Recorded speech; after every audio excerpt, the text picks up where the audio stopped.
By 1955, a single brewery sitting on 5 acres of Kentucky soil was shipping 850,000 barrels of beer across 8 states. Every bottle stamped with one proud name, one German word that meant everything in Newport, Kentucky: Wiedemann. Walk through the doors of the George Wiedemann Brewing Company in 1910, and you would feel the ground vibrate beneath your feet. 5 stories of red brick Romanesque architecture looming over the corner of 6th and Columbia Streets. A copper brew kettle the size of a small house. A stable of 150 horses hitched and ready to haul wagons of amber lager through the Rivertown streets before sunrise. Row after row of wooden barrels vanishing into the underground cellars. And the smell, thick, warm, unmistakably alive, drifting across the entire west end of Newport like a permanent fog of fermentation and pride. This brewery did not merely make beer, it built a city. It funded saloons, sponsored baseball teams, donated church bells, employed generations of the same families, and planted its name so deep into the identity of northern Kentucky that the two became inseparable. Newport was Wiedemann, and Wiedemann was Newport. Then something went catastrophically wrong. By 1983, the steam had stopped rising. The horses were long gone. The copper kettles sat cold and silent. 800 workers were handed their final pay. And within a decade, the wrecking ball finished what the corporate boardrooms had started. Stand on the corner of 6th and Columbia today. There is nothing there. Not a brick, not a plaque, not even a ghost of the 5-story empire that once made Kentucky famous in every tavern from Cincinnati to the Tennessee border. So how does a brewery that survived 2 world wars, the Great Depression, a federal raid, and Prohibition itself simply disappear? This is the story of the George Wiedemann Brewing Company. Its rise from a 15-barrel-a-day operation to the mightiest brewery south of the Ohio River. Its extraordinary century of dominance and the slow, relentless collapse that erased it from the earth entirely. Welcome to Newport, Kentucky, where a young German immigrant built something magnificent and where the modern world quietly buried it without ceremony. 1833, Eisenach, Saxony-Weimar, Kingdom of Prussia. There is a hill above this ancient German town, and on that hill sits the Wartburg Castle. Martin Luther translated the Bible there. John the Baptist's feast was celebrated in its great hall for centuries. The town below it produced musicians, philosophers, reformers. It was not a place that produced brewers, not famous ones anyway. But in 1833, in a modest home somewhere beneath the shadow of the Wartburg, a boy was born who would one day build a fortress of his own. His name was George Wiedemann. The Germany of Wiedemann's youth was a place of simmering frustration. The revolution of 1848 had failed. The promises of liberal democracy had been crushed by conservative princes. Hundreds of thousands of young Germans, trained in trades and hungry for something better, began crossing the Atlantic in waves. They were carpenters, tailors, musicians, bakers, and brewers, especially brewers. They carried the old-world science of fermentation in their hands, the way other men carried tools. Wiedemann had learned his trade the only way that mattered in those years, through the old apprenticeship system. He did not read brewing from a textbook, he lived it. He was 19 years old when he arrived in the United States in 1854, stepping off a ship with skills and almost nothing else. He found work almost immediately, first at a brewery in Williamsburg, New York, then south to Louisville, Kentucky, and then across to Cincinnati, Ohio, where the German immigrant community was so dense and so energetically beer-obsessed that the neighborhood of Over the Rhine had breweries stacked practically on top of one another. Cincinnati in the 1850s was a revelation for a young German brewer. The air smelled of hops. Every other block had a tavern. The Ohio River carried barrels north and south with easy efficiency. For 15 years, Wiedemann worked his way up through Cincinnati's brewing ranks, from beer driver to foreman to trusted brewmeister at the Ohio Brewery in Walnut Hills.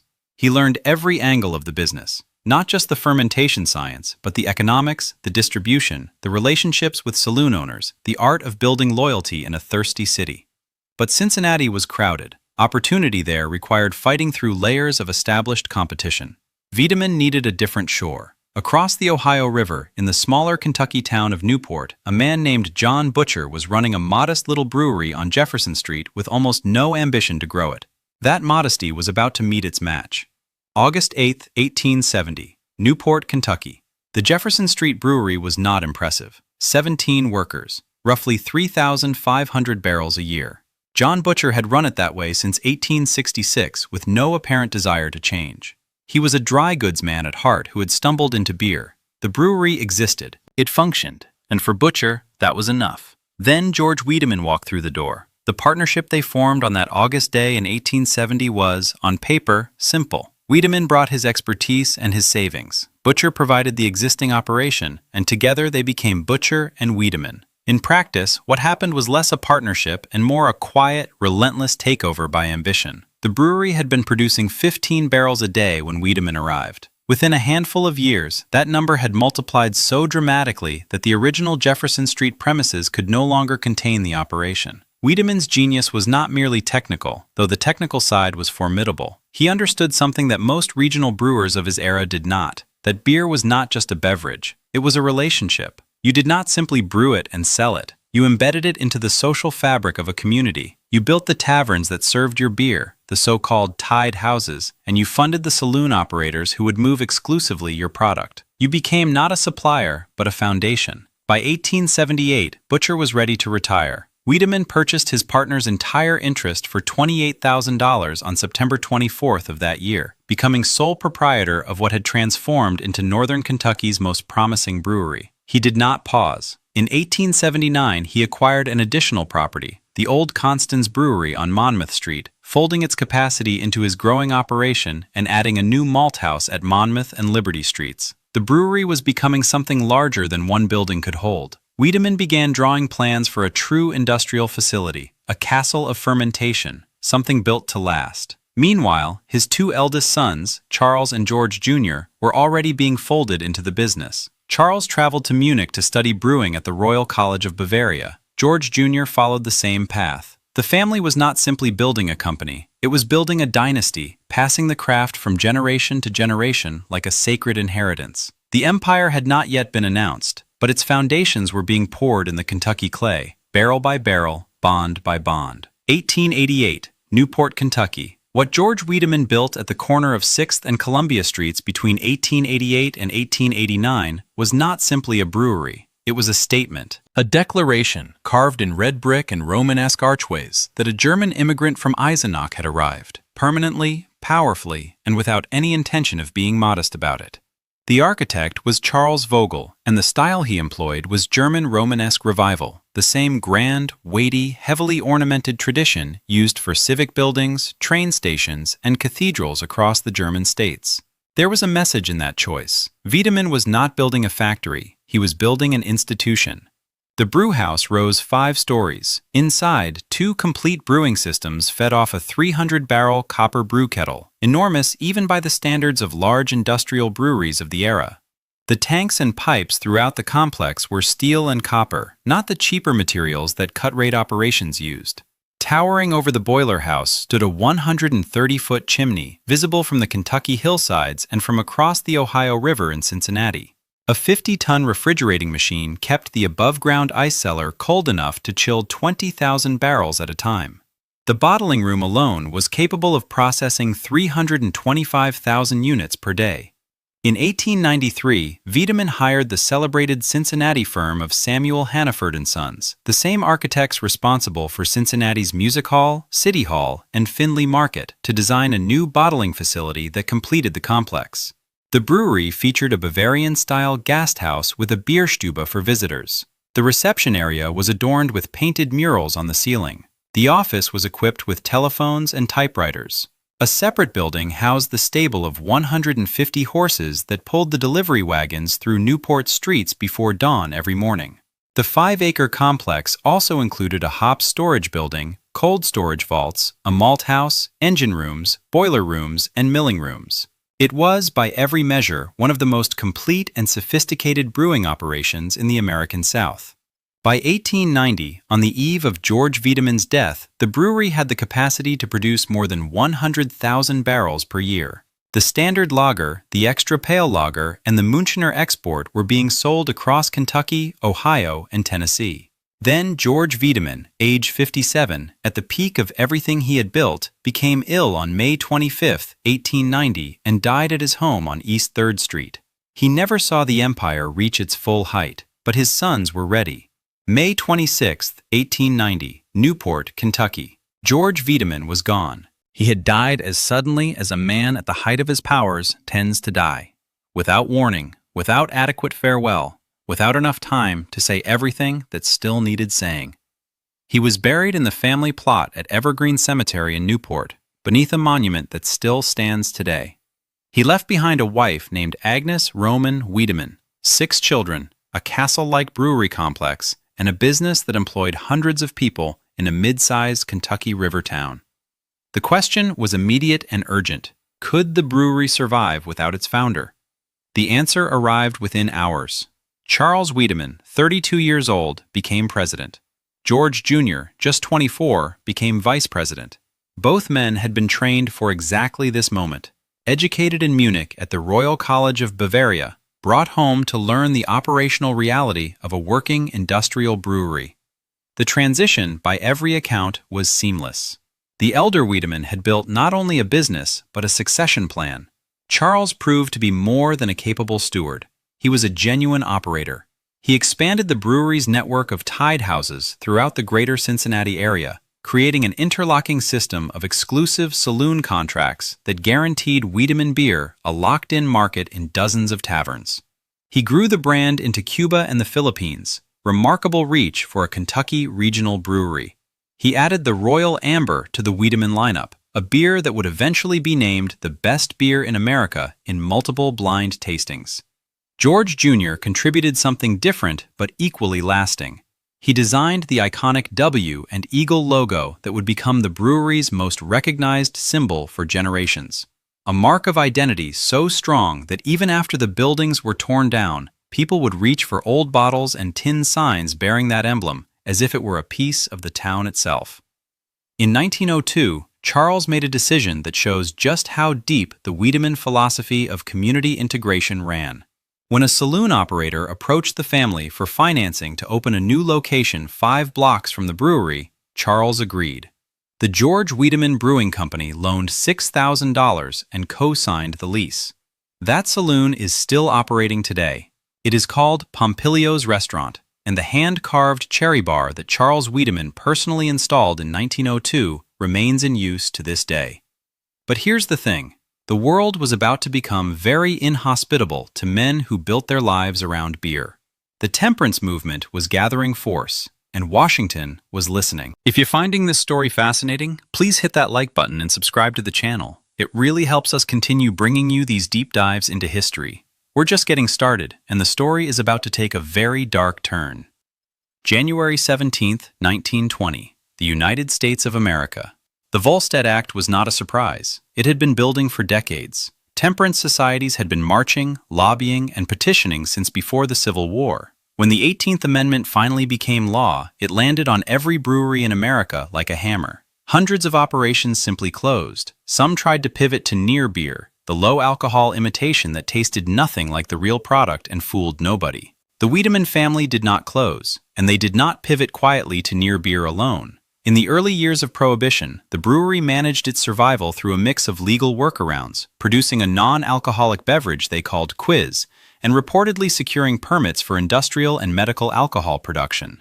But Newport, Kentucky in the 1920s was not a town that enforced Prohibition with great vigor. The town had long tolerated gambling, corruption, and the steady commerce of vice along its riverfront blocks. Into this environment stepped one of the most notorious figures of the Prohibition era, George Remus.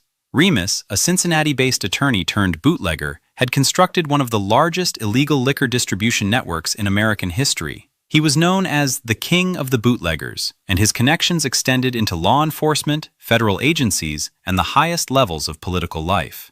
The Wiedemann operation aligned itself with Remus's network, and for several years this alliance provided something close to operational immunity. It did not last. In February of 1927, federal agents descended on the Wiedemann Brewery in a series of raids. The charges were a violation of the Volstead Act, illegal beer production, plain and simple. The brewery was shuttered. The family was in crisis. Charles Wiedemann, who had built the dynasty his father started and expanded it across 2 hemispheres, was fined $10,000. He was charged alongside his son, Carl. Charles never appeared in court. His health, already failing, could not withstand the strain. He died in November of 1928 without serving a day in prison. Carl Wiedemann, described by those who knew him as a party boy, a man more comfortable at a celebration than behind a desk, took the full weight of the criminal consequence. He served 8 months in the federal penitentiary in Atlanta. When he walked out, the family had a decision to make. Who would rebuild Wiedemann's? Carl, it was decided, was not the answer. 1933, Newport, Kentucky. Prohibition ended on April 7, 1933, and the country erupted in something that resembled collective relief. Breweries that had survived the dry years, through legal workarounds, selective enforcement, or sheer stubbornness, scrambled to restart operations. Copper kettles that had sat cold and silent for years were fired up. Yeast cultures were revived. Workers were called back. The Wiedemann family turned to H. Tracy Balcom Jr., a grandson of the original George Wiedemann through the female line. Balcom was not a flashy figure. He was methodical, serious, and possessed of the kind of steady commercial intelligence that a brewery emerging from scandal and years of shutdown desperately needed. Under his leadership, the George Wiedemann Brewing Company began the slow process of reassembling its reputation and its market share. It worked, impressively. By 1938, the brewery was producing 150,000 barrels of beer per year. That was genuine momentum, not just recovery, but growth in a country still bruised by the Great Depression and fighting its way back to economic normalcy. The family invested in modernization. In 1946, Wiedemann became the first brewery west of Pittsburgh to install stainless steel fermenting tanks, a technological upgrade that improved consistency, hygiene, and production speed in ways that gave the brewery a genuine competitive edge over rivals still working with older equipment. The post-war years brought Wiedemann to its true zenith. Returning soldiers wanted cold beer and normalcy. American industry was roaring. The greater Cincinnati region, one of the most densely beer-drinking markets in the country, thanks to its deep German heritage, was growing in population and in thirst. Wiedemann served all of it. In 1956, the company purchased the largest steel fermenting tanks ever owned by a local brewer. Production was climbing relentlessly. By the end of 1955, the brewery was marketing more than 850,000 barrels per year, more than 5.5 times what it had produced just 17 years earlier. Its distribution network stretched across 8 states. In 1964, Richard Wagner, the son of one of Charles Wiedemann's daughters and a man who had served as secretary-treasurer of the company since 1934, became president. He had been watching the numbers for 30 years. He understood the business at every level. The brewery was producing 900,000 barrels annually. Sales totaled $20 million per year. It remained a privately owned, family-operated institution. But the American beer industry was transforming around it, and the transformation was brutal. 1955, Newport, Kentucky. To truly understand what Wiedemann was at its peak, you have to walk through it in your mind. Not as a tourist, as a worker who has been here every day for 20 years. You arrive before sunrise. The stable is already busy, though by the 1950s, the horses had been replaced by trucks. The bottling line is running at full capacity. 325,000 units leaving the plant each day, stamped with the eagle and the W, crated, stacked, and loaded.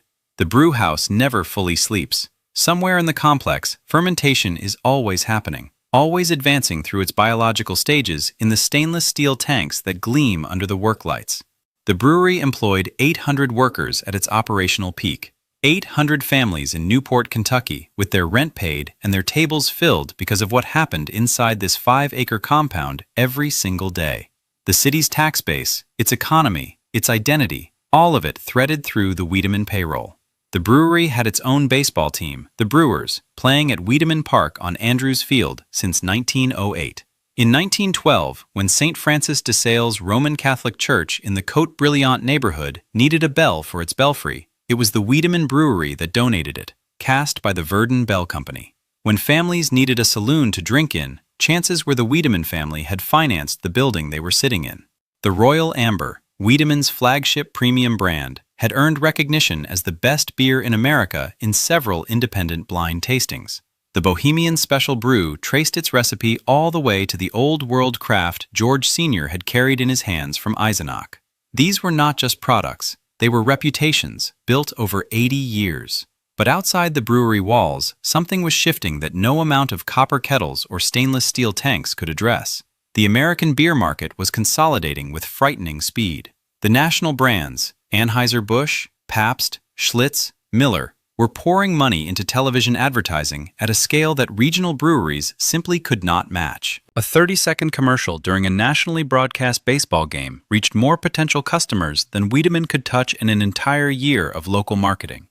The problem was not the beer. The beer was excellent. The problem was the economics of visibility. And visibility, in the television age, belonged to whoever had the deepest pockets. Wiedemann's pockets, it turned out, were not deep enough. 1960s, America.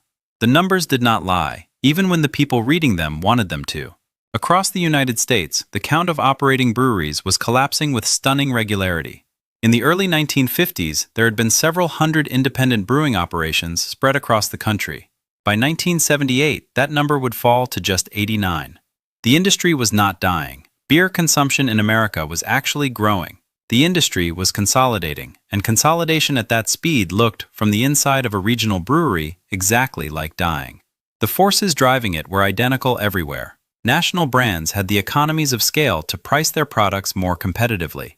They had the marketing budgets to saturate television, radio, and print. They had the distribution networks to guarantee shelf space in every grocery store, liquor store, and stadium vendor from Maine to California.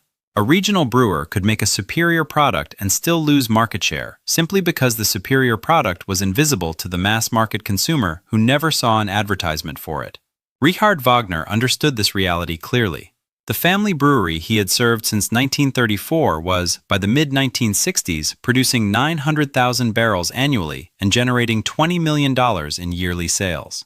Those were not failing numbers, but they were numbers that required constant, expensive defense against competitors operating at 5 and 10 times the scale. The advertising campaigns that had worked in the 40s and 50s, the humorous Wiedemann radio commercials that had made the brewery famous enough to call itself America's only registered beer, were no longer sufficient in an era of color television and national broadcast. The family faced a choice with no good options. Continue as an independent and spend the next decade slowly bleeding market share while the national giants absorbed the regional market piece by piece. Or sell, while the brewery was still strong, while the brand still had value, while there was still something worth selling. On August 1st, 1967, Richard Wagner and the shareholders of the George Wiedemann Brewing Company transferred ownership to the G. Heilman Brewing Company of La Crosse, Wisconsin. 197 years after George Wiedemann had stepped off a ship with brewing skills and a determination to build something permanent, the family's ownership of that something came to an end. The Wiedemann name remained, the buildings remained, the workers remained, but control had passed to strangers in Wisconsin, and strangers, it turned out, had their own ideas about what to do with a Kentucky brewery. 1967, La Crosse, Wisconsin. G. Heilman Brewing Company had been executing an aggressive acquisition strategy for years. By purchasing Wiedemann, Heilman's total production capacity jumped to 2 million barrels of beer, and by 1968, the Wisconsin company had climbed to 18th in the national industry rankings. The logic of the acquisition was sound from Heilman's perspective. Absorb a well-run, market-dominant regional operation, maintain it as a separate division, and leverage the existing brand loyalty while plugging it into a larger distribution and marketing infrastructure.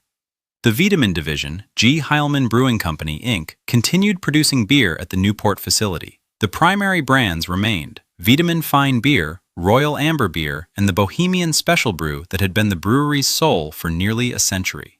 Heilman also used the Newport plant to produce Blatt's beer and its cream ale variant, brands from other acquisitions that needed production capacity. For a time, the arrangement appeared stable. The brewery ran, the workers kept their jobs, the beer kept flowing from the corner of 6th and Columbia. Newport, Kentucky still smelled like fermentation on warm summer mornings. But the fundamental problem of the American brewing industry had not been solved by any acquisition. It had merely been postponed. By 1978, only 89 breweries remained operating in the entire United States. Heilman was among the top 10, but even the top 10 were fighting for position in an industry being squeezed by the 3 or 4 true giants at the summit. The economics of running multiple regional production facilities, each with its own workforce, its own infrastructure, its own overhead costs, were becoming impossible to justify when consolidation into fewer, larger plants offered significant savings. Heilman began making calculations. The Newport Brewery was old. Its infrastructure, however impressive in its architectural grandeur, was expensive to maintain. Its production costs per barrel were higher than what a modern, purpose-built facility in a more centrally located city could achieve. The brand had loyalty, the plant had history. History, unfortunately, is not a line item that improves a balance sheet. Meanwhile, something even more devastating was happening in the broader American beer market. The national giants, Anheuser-Busch in particular, were investing in marketing at a scale that was simply rewriting the rules of competition. The budgets required to stay visible to the American beer drinker were doubling, then tripling. Regional brands, regardless of their quality or history, were being pushed to the margins of consumer consciousness. Wiedemann had survived bootleggers, federal raids, a world war, and a depression. It could not survive the economics of late 20th century mass marketing. The decision, when it came, was not announced with drama. It came quietly from a boardroom in Wisconsin.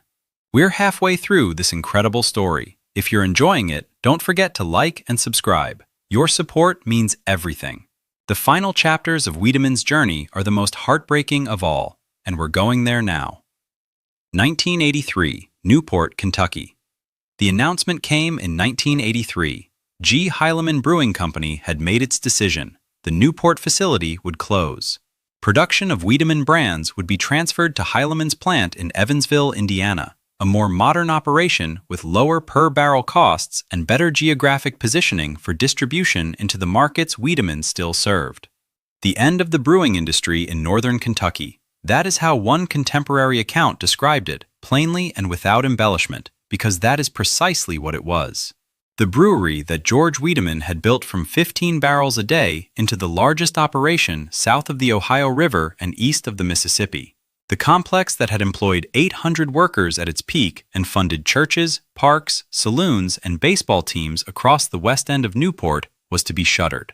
400 regular employees lost their jobs. Seasonal workers, maintenance staff, delivery personnel, all of it gone. In a city the size of Newport, 400 lost jobs was not a statistic. It was a neighborhood. It was every third house on a given street with a family suddenly without income. It was children growing up in households where a parent came home not with news of a promotion, but with a final paycheck and no immediate prospect of replacing it.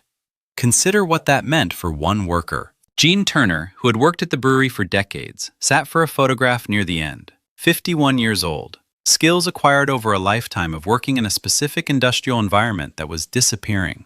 The brewery had been his world, as it had been his father's world before him. When Wiedemann shut the doors, Turner and men like him faced the same brutal arithmetic that shuttered factory towns across America during that decade. Specialized knowledge no longer needed. The building stood empty after the closure. The Romanesque brick towers, the bottling facility that Samuel Hannaford and Sons had designed in 1893, the malt house, the old stable converted to other uses, all of it silent. Newport, Kentucky had other problems in the 1980s. The industrial economy of the Ohio River corridor was contracting everywhere. Steel mills were cutting workforces. Manufacturing was migrating. The Wiedemann closure was one wound among many, but it was a particular one, a local one, and it bled something that pure economics could not fully explain. But the Wiedemann era still had its own reckoning coming. The brand had been moved to Indiana, the building sat in Kentucky, and the industry kept consolidating. 1984 through 1991, Evansville, Indiana, and beyond.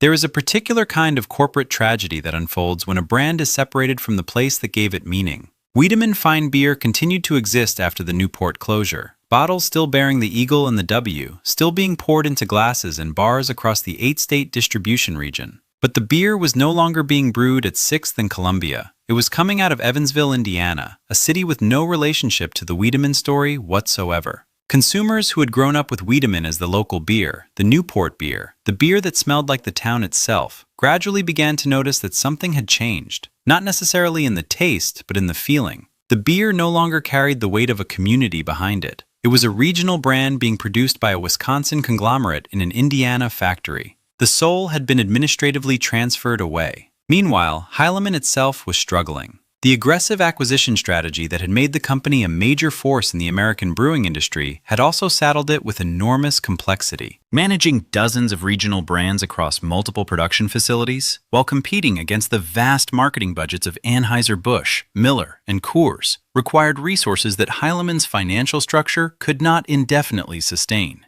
By 1978, there had been only 89 breweries in America. By the late 1980s, the survivors among those 89 were being consumed by each other or crushed by the giants. Bond Corporation Holdings, an Australian conglomerate, acquired Heilemann in 1987 for nearly $1 billion, a deal that added a colossal debt burden to an already complicated business. In 1991, G. Wiedemann Brewing Company filed for bankruptcy. With that filing, the Wiedemann brand, the name George Sr. had carried from Eisenach to Newport in 1854, the name that had survived Prohibition and federal raids and a war and a depression, was separated from its corporate owner and placed up for sale alongside the other Heilemann brand assets. An investment group acquired the rights. Those rights were then transferred to the Pittsburgh Brewing Company, based in Pittsburgh, Pennsylvania. A Kentucky beer, born of Kentucky geography and Kentucky German immigrant heritage, was now being brewed in Pennsylvania by a company that had never had any relationship with Newport whatsoever. The corner of 6th and Columbia, meanwhile, was still standing, but not for much longer. 1988 through 1995. Newport, Kentucky. The buildings did not come down all at once. Demolition of a 5-acre industrial complex rarely does. The process was gradual. A floor here, a wall there, the systematic undoing of what had taken decades to construct. The process reportedly began in earnest between 1988 and 1990, with the full site cleared by 1995. What was lost in those years is difficult to fully inventory, because what was lost was not simply brick and mortar. The brew house that had risen 5 stories over the Newport skyline, the 130-foot chimney that had been visible from across the Ohio River, the Bavarian-style Gasthaus with its painted ceiling murals, the bottling facility that Samuel Hannaford had designed to process 325,000 units per day, the stainless steel fermenting tanks, the first such tanks west of Pittsburgh when Wiedemann installed them in 1946, the underground cellar vaults, the stable, the malt house, the hops storage building, all of it gone, methodically, irreversibly. There is a photograph in the Northern Kentucky Photographic Archives, one of a series taken near the brewery's final years, showing a worker named Walter Speckert in the process of removing old stainless steel equipment. Another shows Gene Turner and Jim Gooch, aged 51 and 33, sitting together and saying goodbye to the place. Their faces carry the expression that industrial workers throughout the American Midwest were learning to wear in those years. Not quite anger, not quite grief, but something in the register between them, a bewildered recognition that something large and permanent had simply ended. The Pittsburgh Brewing Company continued to produce beer under the Wiedemann name in Pennsylvania through the 1990s and into the 2000s. By most accounts, it was a competent regional operation, but it was not Newport. It was not the 5-story Romanesque complex. It was a label on a can, being produced by a company that had inherited a name without inheriting the story attached to it. In 2006, Pittsburgh Brewing Company itself filed for bankruptcy. The Wiedemann brand was dropped in 2007, 137 years after George Wiedemann had stepped onto American soil with an apprenticed brewer's skill and an immigrant's determination. The name he had built his empire around had been entirely abandoned. The corner of 6th and Columbia was a cleared lot. The beer was gone from Pennsylvania. The family was scattered. Nothing remained but memory. And memory, it turned out, is more durable than brick. 2012, Cincinnati, Ohio. John Newberry was a beer journalist and a man who had lived in Prague in the early 1990s, during the years when Czech Bohemian lager was experiencing a cultural renaissance and the world was rediscovering what the old brewing traditions actually tasted like. He had come home from Prague with a profound appreciation for exactly the kind of beer that George Wiedemann had spent his life making. Clean, golden, malt-forward Bohemian lager, brewed with precision and patience and without the shortcuts that mass-market American beer had adopted over the post-war decades. When the Wiedemann trademark became available after Pittsburgh Brewing dropped it in 2007, Newberry recognized it for what it was, not simply a dead brand, but a dormant legacy with genuine roots in the community that surrounded him. He and his wife Betsy acquired the name, the recipe, the logo, and all associated intellectual rights. In 2012, under the banner of George Wiedemann Brewing Company, LLC, they began producing Wiedemann Special Lager as a small batch craft beer, an American interpretation of the golden Bohemian lager that George Sr. had brought from Saxony more than a century and a half earlier. The response from the region was immediate and emotional. People who had grown up with Wiedemann as their father's and grandfather's beer recognized something in the revival that went beyond the taste in the glass. They were tasting continuity, a thread running from 1870 to the present, briefly broken, now repaired. In 2018, John and Betsy Newberry took the next step. They purchased an old funeral home in the village of St. Bernard, Ohio, 5 miles north of downtown Cincinnati, and spent years renovating it into a 12,000-square-foot brewery complex. The Wiedemann Brewery and Taproom opened in June of 2018 with the enthusiastic blessing of surviving members of the Wiedemann family. The space featured a tree-lined beer garden, a full-service kitchen, a 42-tap taproom filled with Wiedemann memorabilia, and the kind of old-school tavern atmosphere that the original Gast House on 6th and Columbia had once provided. In 2021, Wiedemann's Bohemian Special Brew was voted Cincinnati's favorite beer from a starting field of more than 300 local craft brews. It won again in 2022, runner-up in 2023. The beer that Newport had built had come back, not to the corner it was born on, but to the river valley that had always been its home. Stand at the corner of 6th and Columbia Streets in Newport, Kentucky today. There is no trace of what once stood here, no commemorative wall, no preserved archway, no marker that tells a passing stranger that on this unremarkable patch of flat ground, a German immigrant once built something that employed 800 people, survived federal raids and Prohibition, outlasted 2 world wars, and filled the surrounding air with the smell of fermentation for more than a century. The 5-story Romanesque brewery is gone. The 130-foot chimney is gone. The stable, the malt house, the copper brew kettle, the stainless steel tanks, all of it cleared away to a vacant lot that carries no visible evidence of its past. If you look closely, though, the story has not vanished entirely. The Wiedemann Hill Mansion still stands at 1102 Park Avenue, its 17 rooms and chateau-esque facade overlooking Newport and the Ohio River. Samuel Hannaford's work endures, even when the brewery he also designed does not. The cherry bar that Charles Wiedemann installed in 1902 at what is now Pompilio's restaurant is still in use. The Wiedemann family gravesite at Evergreen Cemetery still carries the monument. The bell donated to St. Francis de Sales Church in 1912 still rings. The story of Wiedemann Brewing teaches 3 things that every business, every community, and every institution should hold close. The first is this: origin matters more than efficiency. George Wiedemann built something that was inseparable from its location: the German immigrant culture of northern Kentucky, the Ohio River geography, the specific character of Newport's working-class neighborhoods. When that connection was severed in 1967 and the company was absorbed into a Wisconsin conglomerate, the brewery continued operating, but something irreplaceable had already been lost. Businesses are not simply production units, they are communities. Extracting the product from the community eventually hollows out both.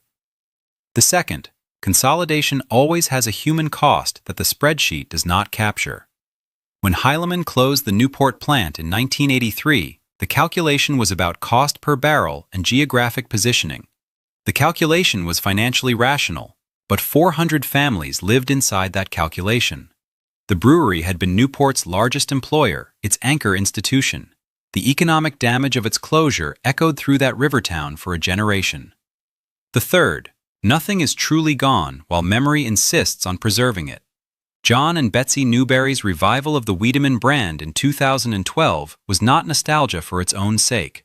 It was an act of cultural restoration, a recognition that a century and a half of brewing heritage carries real value, and that value can be reclaimed if someone cares enough to reach for it. 113 years of continuous operation, 800 workers at peak, 900,000 barrels at capacity, $20 million in annual sales. Founded 1870, closed 1983, demolished by 1995. George Wiedemann arrived in America with skills, determination, and nothing else. He built a cathedral of fermentation on a Kentucky riverbank and planted his name in the soil of a community so deeply that even after the buildings fell, the name refused to die. That is the Wiedemann story. Not a failure, Not exactly a triumph. Something more complicated and more human than either. The story of how extraordinary things are built, how easily they are lost, and how stubbornly they insist on being remembered.